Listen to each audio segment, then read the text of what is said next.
Meus nobres irmãos e irmãs, estamos reiniciando nesta tarde o nosso estudo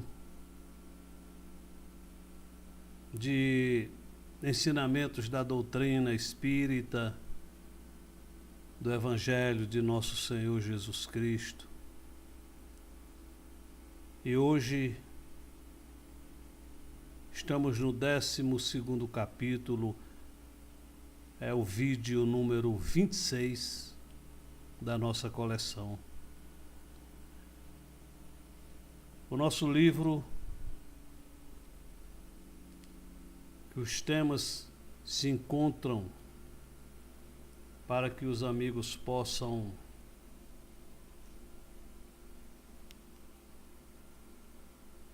adquiri-lo. Jesus, o Cristo, não nasceu nem morreu neste planeta. O nosso telefone para aqueles que desejarem entrar em contato conosco é o 067 de Campo Grande, Mato Grosso do Sul, 067 98444 5934. Para aqueles que desejarem adquirir o livro ou tirar alguma dúvida a respeito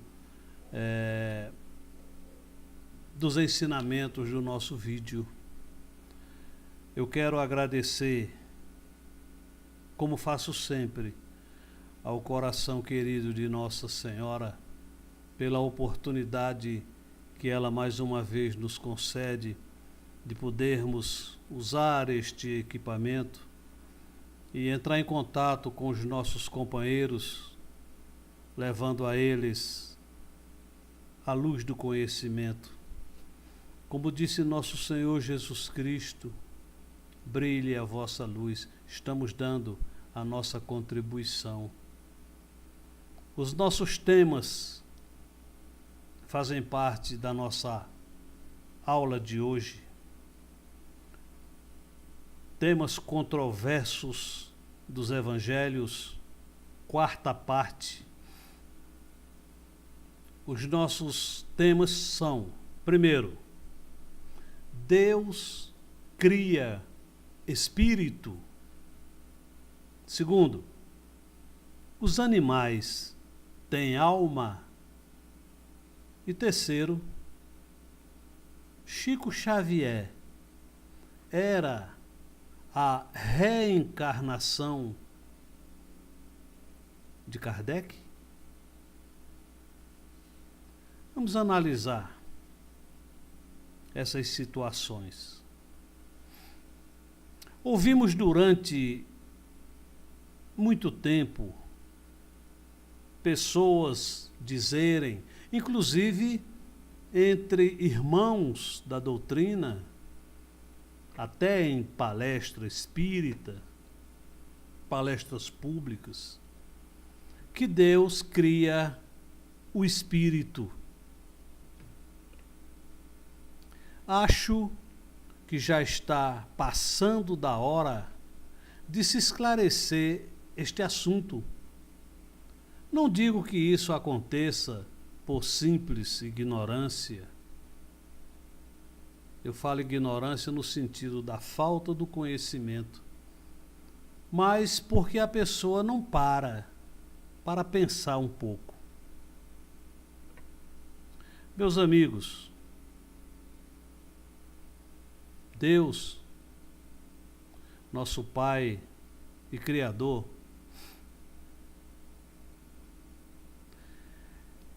Ele não pode criar o espírito. Eu vou repetir: Deus não pode criar o espírito. E nós vamos explicar isso. Por quê? Na primeira parte do nosso livro, explico detalhadamente, dando uma ideia que apesar de pálida, nos esclarece como tudo aconteceu e continuará acontecendo pela eternidade afora. Um raio de luz se exterioriza do grande foco de luz incriada, acompanhado pelo seu Cristo, que é a perfeição da fonte. Já explicamos isso em vídeos anteriores. Este Cristo não é um espírito, não é um ser. Esse Cristo é a perfeição da fonte, que acompanhará e impulsionará a evolução da centelha na sua caminhada, rumo ao principado celeste, usando a expressão de um instrutor espiritual áureo.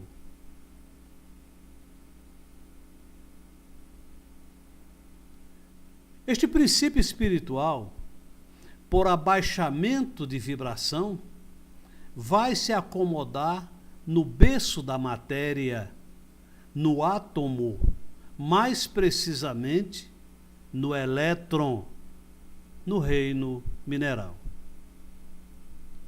Depois de milênios, adquirindo tudo que o reino tem a lhe oferecer, ele chega às formas intermediárias e depois ao reino dos biologicamente vivos, o reino vegetal. Não esqueçamos, sempre acompanhado intimamente com o seu Cristo.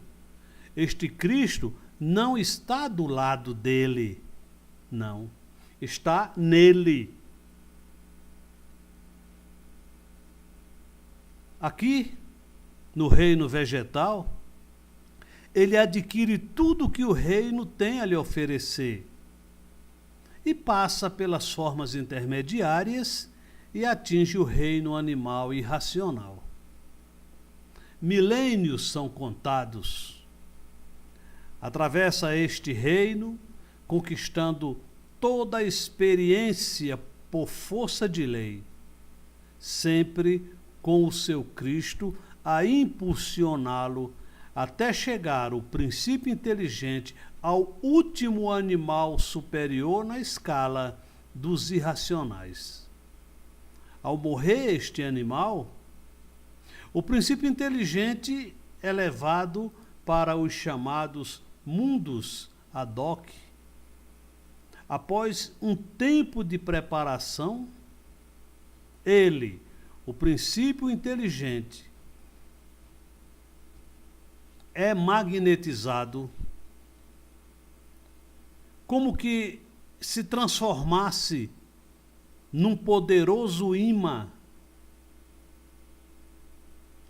e ele começa a atrair para si fluidos que lhe formarão o seu corpo espiritual, o perispírito, além de intensificar-se e consolidar-se nele a inteligência, a vontade, o livre-arbítrio e a responsabilidade. Como também ele conquista a onda de pensamento contínuo.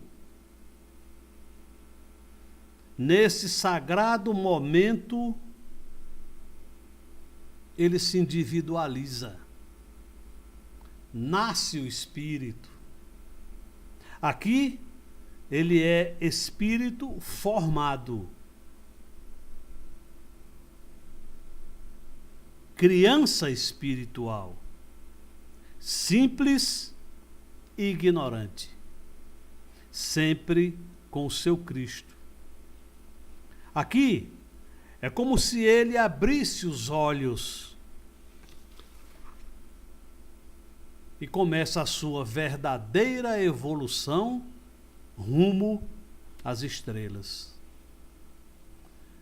Do momento cósmico, quando a centelha se exterioriza do grande foco de luz incriado, até o momento cósmico em que ele, como princípio inteligente, se individualiza, tornando-se espírito, passou-se no relógio do tempo mais de 2 bilhões de anos.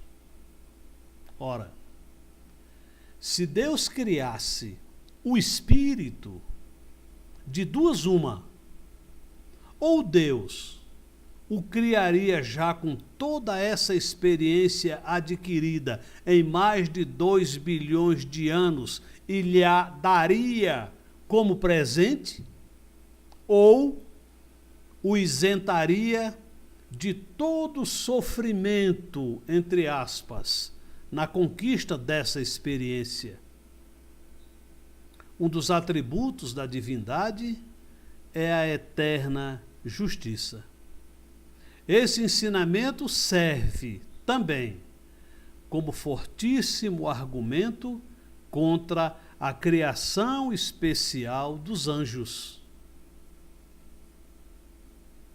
Ele, Deus, não tem privilégios para com nenhum dos seus filhos. Concluímos então que Deus não cria o espírito, irradia-se, sim, da fonte de luz incriada. A centelha, o raio de luz, a mônada, trazendo em si o seu Cristo, que é a perfeição da fonte, que vai explodir em luz no espírito, quando ele conquistar a situação de pureza, que é o destino de todos os filhos de Deus. Jesus, o Cristo Sol, disse: vós sois deuses. O nosso segundo tema: os animais têm alma? Costumo responder a essa pergunta assim: depende. Depende do que você entende por alma.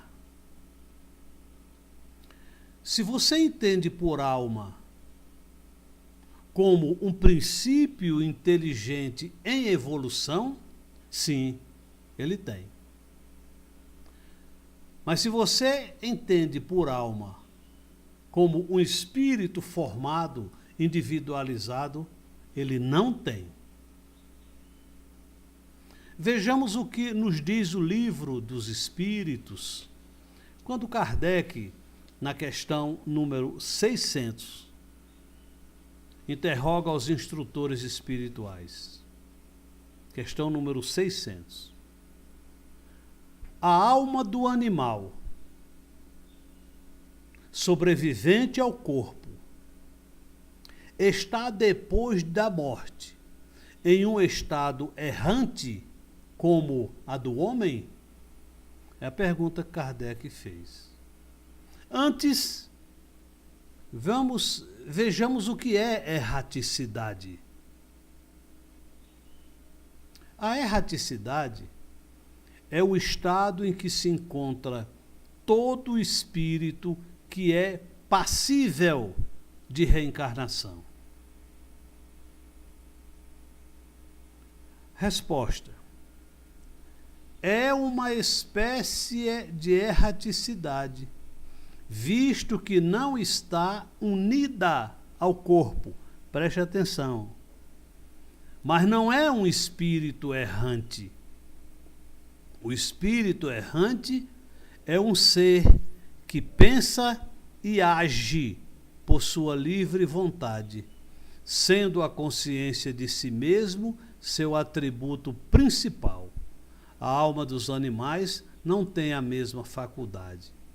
Aqui eles falam de espírito, alma nos animais. Vamos falar mais na frente.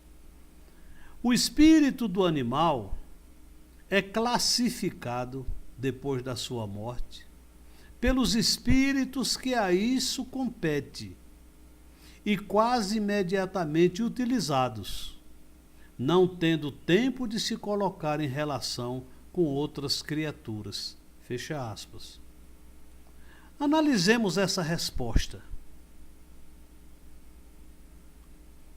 Lá em cima, antes, eles dizem: é uma espécie de erraticidade. Ou seja, não é uma erraticidade propriamente dita, visto que não está unida ao corpo. Que corpo? Físico não é, pois já está morto. Perispírito não é, porque não tem. Agora vamos explicar isso. O que é o perispírito? Perispírito é uma concentração de fluidos em torno de um foco inteligente.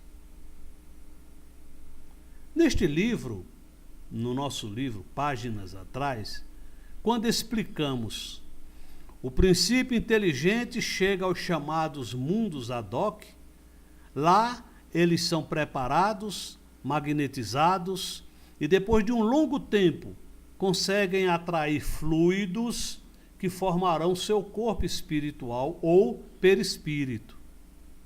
Intensificam-se nele o dom da inteligência, vontade, livre-arbítrio e responsabilidade. Como também ele conquista a onda de pensamento contínuo. O animal irracional não tem isso. No lugar do perispírito, o animal irracional possui uma força, por força de lei, um campo energético que delimita a sua forma física, mas que não é perispírito. Tanto que os instrutores espirituais disseram a Kardec: visto que não está unida ao corpo, porque ele não tem. Foco inteligente é o espírito.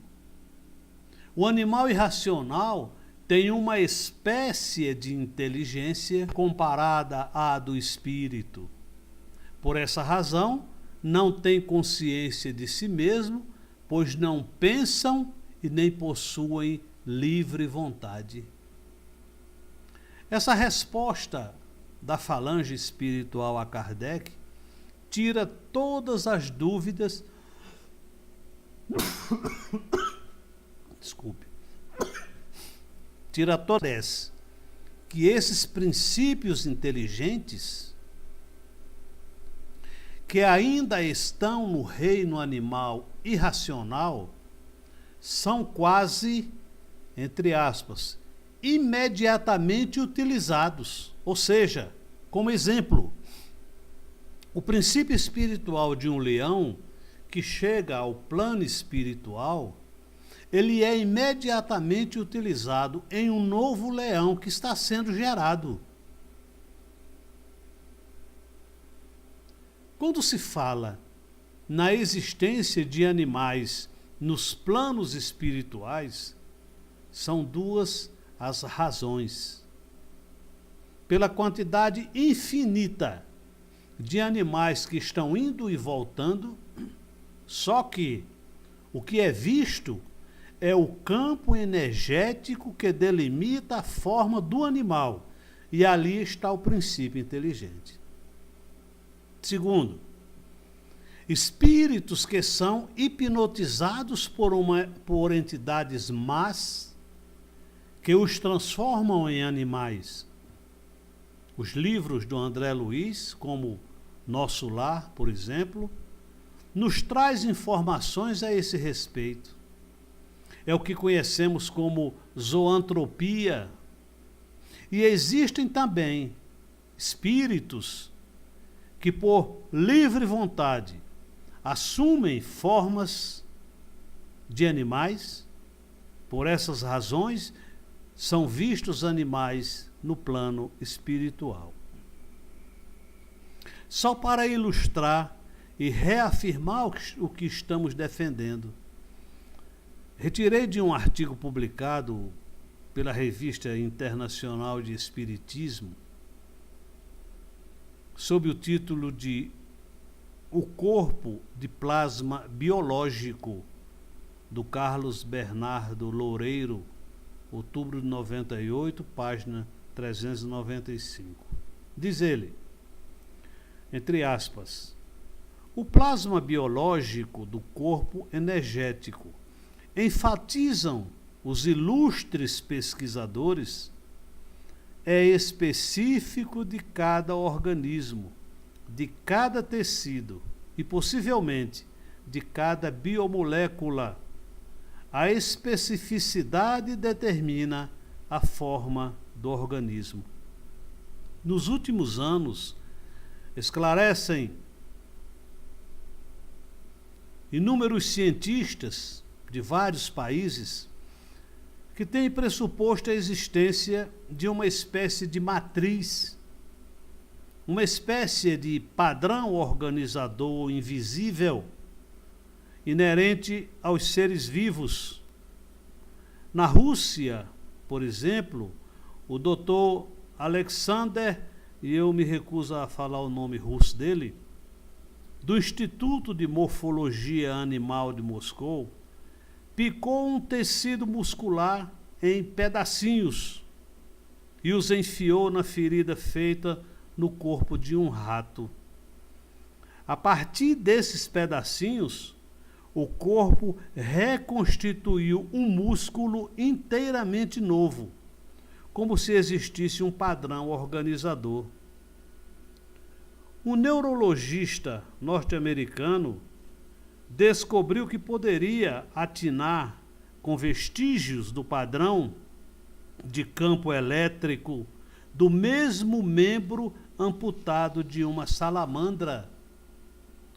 Outro cientista, tomando do glóbulo de protoplasma que deveria crescer no braço de um animal fetal, colocaram-no na perna. Daí nasceu uma perna e não um braço. O que supõe, mais uma vez, a existência de um campo organizador. Por essas razões, acreditamos piamente que um animal irracional não tem alma, como espírito formado, individualizado, e não tem perispírito, mas campo de energia que delimita a forma, e isso previamente estabelecido pela engenharia genética sideral. O nosso assunto número 3. Chico Xavier era a reencarnação de Kardec? Entre outras conversas, a gente sempre ouviu e ouve este tipo de comentário. Lembrei-me que possuo alguns jornais que trazem reportagens a respeito. Encontrei na Folha Espírita de junho, julho de 1998 este tipo de comentário e suposição. O guia espiritual do Chico Xavier, Emmanuel, disse certa vez: Chico, no dia em que eu lhe disser alguma coisa contra o Evangelho ou a doutrina espírita, fique com o Evangelho e a doutrina e me esqueça. O nosso querido Chico Xavier foi conhecido e respeitado por sua comprovada honestidade, dentro e fora do movimento espírita. Todas as suas obras psicografadas constituem uma cascata de luz a jorrar sobre a humanidade. Foi, é e será sempre respeitado o nosso Chico Xavier. Aos nossos irmãos de doutrina que levantaram essa possibilidade remotíssima de que o Chico Xavier era a reencarnação de Allan Kardec, vamos aos fatos. Pois diz um adágio popular que contra fatos não há argumentos. Lembrando também que um cidadão disse: já vi muitas teorias caírem diante de um fato, mas nunca vi um fato cair diante de uma teoria. Portanto, vamos a eles. O nosso Chico Xavier psicografou uma obra belíssima, extremamente conhecida, do querido instrutor espiritual Emmanuel, seu guia, intitulada Há 2000 anos, publicada pela FEB. Ali, o espírito Emmanuel narra parte de sua vida quando ele, na época de Jesus, teria sido o senador romano Públio Lentulus Cornélius, tendo como esposa a gloriosa Lívia e como filha Flávia. Por motivo de uma doença da filha Flávia, o senador rumou para a Palestina, a fim de aproveitar as condições mais favoráveis à saúde da sua filha, que estava com lepra. Ao chegarem lá, foram morar em Cafarnaum. No meio dos problemas que já se iniciavam na nova morada, certa vez, o senador aproximou-se da filhinha doente e lhe falou: filhinha, que queres hoje para dormir melhor? Página 80 do livro. Ela murmurou com a voz cansada e quase imperceptível: papai, eu quero o profeta de Nazaré. Na página 81 do livro Há 2000 anos, da FEB. O senador Públio Lentulus foi em busca de Jesus. Apesar de todo o seu orgulho gritar que não fosse, ele era um senador. Buscou o mestre durante a noite para que não fosse visto pelo povo. Diante de Jesus, o mestre lhe perguntou: senador, por que me procuras? E, espraiando o olhar profundo na paisagem, como se desejasse que a sua voz fosse ouvida por todos os homens do planeta, remata com serena nobreza: fora melhor que me procurasses publicamente e na hora mais clara do dia, para que pudesses adquirir de uma só vez e para toda a vida a lição sublime da fé e da humildade. Sim, não venho buscar o homem de estado, continua Jesus, superficial e orgulhoso, que só os séculos de sofrimento, veja o que Jesus disse para ele naquela época, que só os séculos de sofrimento podem encaminhar ao regaço de meu Pai. Venho atender às súplicas de um coração desditoso e oprimido. E, ainda assim, meu amigo, não é o teu sentimento que salva a filhinha leprosa e desvalida pela ciência do mundo, porque tens ainda a razão egoística e humana. É sim a fé e o amor de tua mulher, porque a fé é divina. Basta um raio só de suas energias poderosas para que se pulverizem todos os monumentos das vaidades da terra. Continua Jesus. Não, meu amigo, não estás sonhando, exclamou o meigo e enérgico mestre, adivinhando-lhe os pensamentos. Depois de longos anos de desvio do bom caminho, pelo sendal dos erros clamorosos, encontras hoje um ponto de referência para a regeneração de toda a tua vida.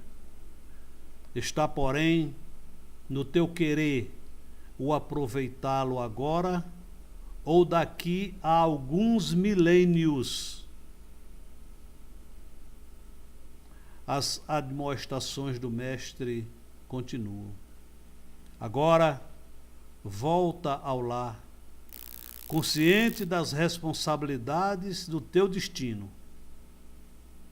Se a fé instituiu na tua casa o que consideras a alegria com o restabelecimento de tua filha, não te esqueças de que isso representa um agravo de deveres para o teu coração diante do nosso Pai. Está registrado no livro Há 2000 anos, de Emmanuel, psicografia de Francisco Cândido Xavier, publicado pela Federação Espírita Brasileira, página 85, 86 e 88.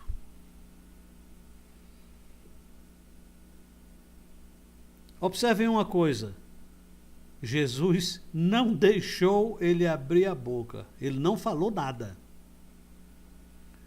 Após essas lições de alta sabedoria, o senador não conseguiu dizer uma só palavra diante de Jesus. Retorna ao lar e encontra sua querida filha Flávia restabelecida por Jesus, em função da fé da esposa Lívia. Mesmo vendo a filha estabelecida, o duro e orgulhoso senador não acreditou que ela tinha sido curada por Jesus. O pior cego é o que não quer ver. É o ensinamento dele, nosso Senhor Jesus Cristo. Este nosso relato do livro Há 2000 anos foi para transmitir aos nobres irmãos uma informação que é possível que muitos não saibam. Amigos instrutores espirituais informaram que aquela menina, Flávia Lentúlia, filha do senador romano Públio Lentulus Cornélius e a sua esposa Lívia, aquela menina Flávia reencarnou no dia 2 de abril de 1910 em Pedro Leopoldo, Minas Gerais, na personalidade querida e inesquecível do nosso saudoso Francisco de Assis Cândido, depois Francisco Cândido Xavier, o nosso Chico Xavier. Na época de Jesus, lá pelos anos 32, quando o senador Públio Lentulus Cornélius estava morando em Cafarnaum, e foi pedir ajuda para a filha Flávia. O colégio apostolar de Jesus já estava formado. Entre os apóstolos existia um que certa vez, após a ressurreição do Mestre, que sempre se apresentava aos seus discípulos, esse apóstolo não se encontrava. Desculpa. Então, os companheiros dele disseram: vimos o Senhor. Mas ele disse-lhes: se eu não vi o sinal dos cravos em suas mãos, e não meter o dedo no lugar dos cravos, e não meter a minha mão no seu lado, de maneira nenhuma o crerei. E 8 dias depois estavam outra vez os seus discípulos dentro, e com eles Tomé. Chegou Jesus, estando as portas fechadas, e apresentou-se no meio deles e disse: paz seja convosco. Depois disse a Tomé: põe aqui o teu dedo e vê as minhas mãos, e chega a tua mão e mete-a no meu lado, e não sejas incrédulo, mas crente. Tomé respondeu e disse-lhe: meu Senhor e meu Deus. Este meu Deus aqui foi acrescentado por quem gosta de manipular os evangelhos. Disse-lhe Jesus: porque me viste, Tomé, creste. Bem-aventurados os que não viram e creram. Está registrado em João capítulo 21, versículo 24 a 29. Este apóstolo Tomé, chamado Dídimo, foi depois o grande João de Rucinec, que foi queimado vivo por ordem da Igreja Católica Apostólica Romana na Boêmia, antiga Tchecoslováquia, em 1415, e que este mesmo espírito reencarnou. João de Rucinec, reencarnou em 3 de outubro de 1804, em Lyon, na França, como o inesquecível Hippolyte Léon Denisard Rivaio, Allan Kardec, muito digno codificador da doutrina espírita. O livro Universo e Vida, ditado pelo Espírito Áureo, psicografia de Hernani Santana, publicado pela FEB, página 138, registra: o grande apóstolo, o grande espírito do apóstolo Tomé já estava a esse tempo no mundo, onde reencarnou a 3 de outubro de 1804 com a excelsa missão de codificar o Espiritismo. Ora, meus nobres e queridos irmãos de doutrina, se a Flávia Lentúlia, que viveu na mesma época que Tomé, e que Flávia reencarnou na nossa época como Chico Xavier, e Tomé reencarnou como Kardec, é de se concluir que o Chico Xavier não foi a reencarnação de Allan Kardec. Salvo opiniões mais abalizadas do que esta, fico com esta: o Chico Xavier não era a reencarnação de Allan Kardec. Por mais nobre que seja a opinião de quem nobremente defende isso, ou melhor, defendia a nossa querida Marlene Nobre, que hoje se encontra na verdadeira vida. Hoje, eu tenho certeza, ela descobriu a verdade. Eu agradeço, caros companheiros, a atenção de todos e mostram mais uma vez este nosso livro,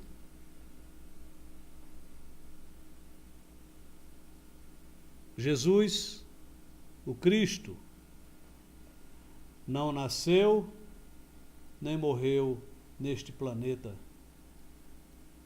Para aqueles que se interessarem, o nosso telefone está à disposição dos companheiros. 067, Campo Grande, 98444 5934. Aqueles que assistem esses vídeos, vejam a gama de conhecimento que existe neles. Convidem seus companheiros, dê o seu like e curta, compartilhe com seus amigos, no seu grupo, nas suas redes sociais. Divulguem, é um ato de caridade que se faz à doutrina.